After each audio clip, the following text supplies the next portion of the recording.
In 2024, lead laws have now become a big deal. They were big before, but they've made some changes to the legislation. So today, we're gonna send Frank out to a property, and he's gonna take you on a deeper dive in terms of the things that you need to pay attention to if you're investing in income-producing property in Rhode Island.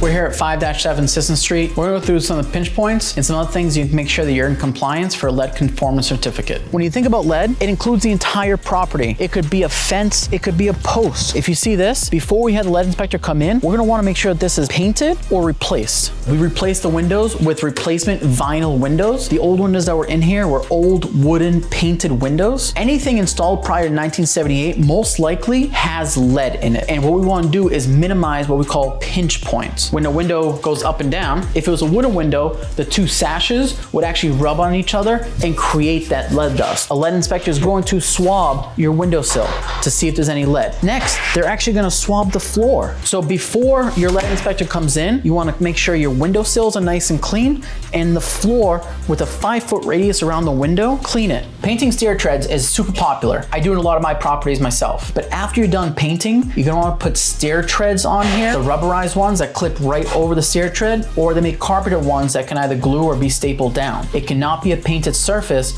because the foot will create one of those pinch points. The other pinch point people really need to be on the lookout for are doors. So if you close your door, make sure you have a gap all the way around to make sure your door is not rubbing and creating that lead dust. If you have older school cabinets, unlike these, where the doors actually go into the frame, you need to make sure that they don't bind as well. That's where a lot of units are being caught, is they have older built-in kitchens where the doors actually line up perfectly with the cabinet and they rub. If you own or manage a property, you're better off doing some of the work up front than having to deal with the consequences of not having a lead conformance certificate in the future. So guys, this is a big deal. There's gonna be a lot of action coming from the state of Rhode Island, the Department of Health. So if you have any questions, if you self-manage or you're just not sure what to do, give us a call. We'll help walk you through that process.